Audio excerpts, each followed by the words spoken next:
What is up, my guys? It's your boy Jabrak, back with another short video.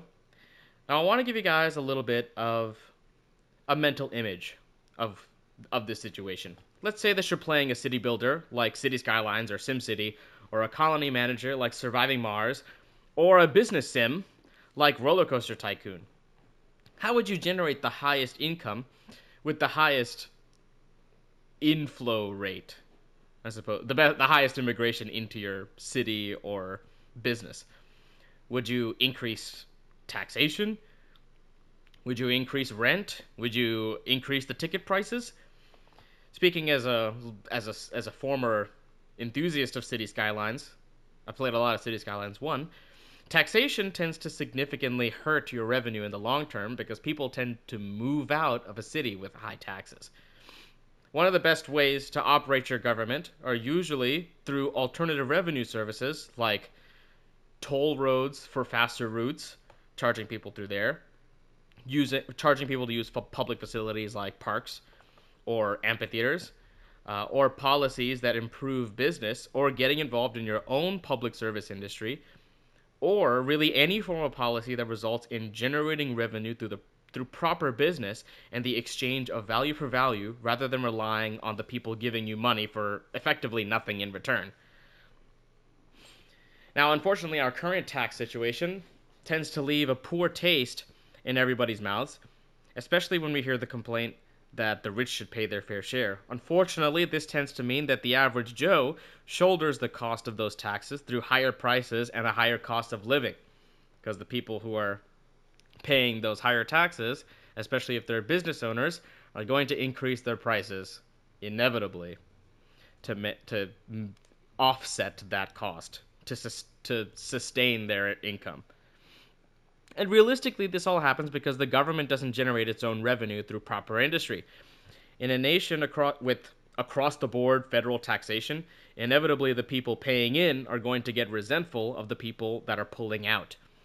If the government made money on its own revenue from the use of public sector business, for instance, branded merchandise production, its own service industry or entertainment industry, think like public school tuition, uh, it's publicly operated and employed healthcare services, public gas stations, public facility ticket sales, like think park entries or concert venues or movie theaters or real estate. What's it? Public businesses, private businesses renting out real estate. We wouldn't have an issue about the government giving money to people through UBI, universal basic income, or through social programs because they're no longer relying on taxpayer money to fund those social programs. Currently, the U.S. has, and not just the U.S., but all Western nations have over privatized business and industry.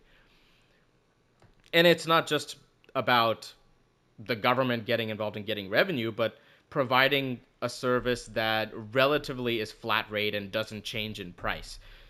Private sector is primarily focused on funding itself for corporate payments or board of directors, but a government primarily receives revenue right now through taxation, through the people, through its citizens.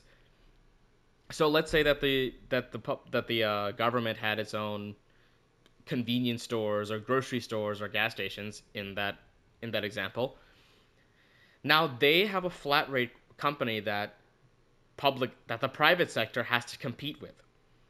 So if the U.S. government has its own U.S. gas station, where if the cost of Shell or BP goes up beyond a reasonable rate, then the U.S. gas station is going to end up outpacing them, and they're going to steal that customer base from the private sector. Because this threat doesn't exist for private businesses, they feel they not justified necessarily, but they feel comfortable increasing their prices and increasing the cost of living for the average American. And not only that, the U.S. government in its current state can't fight against it because right now, private sector owns all of the infrastructure. So let's think again back to that city building sim. You tend to generate the highest revenue through a low tax, high public business layout. So the reason most costs fall upon the consumer when policies make businesses pay more in taxation is because there's no flat rate, relatively unchanging alternative to products or services in place to steal business away from the private sector. That's the biggest reason that businesses are incentivized to raise that cost of living. And if we still want their stuff, we have to pay for it because there is no alternative currently.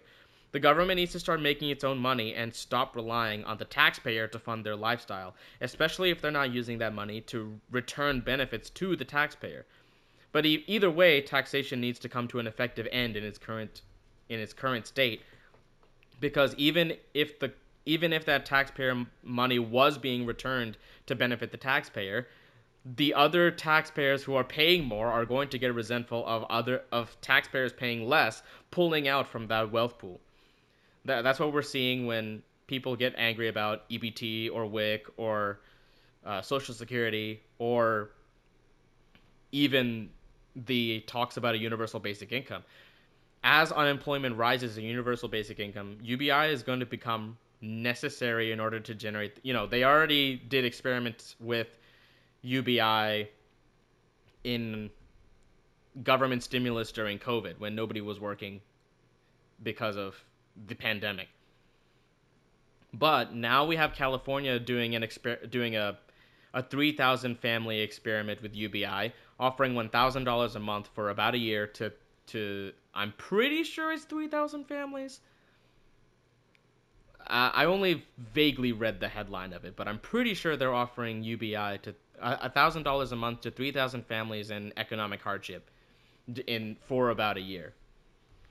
But unfortunately, this is going to cause a lot of tension and issues with other taxpayers because they're paying into the fund, but they're not seeing a perceived benefit for paying in. If the government has its own form of business, we wouldn't have these complaints. If people were receiving something in return for their taxation, so to speak, then we wouldn't have an issue with this. We wouldn't have a complaint about the government having generous social policies. But that's just some food for thought. I'll let you all sit with that one. Thank you guys very much for watching. If you feel led to support the channel, please consider checking out the links in my bio.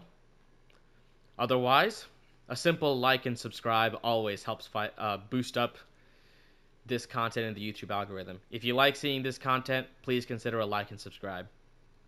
Thank you guys very much for watching. Have a blessed day.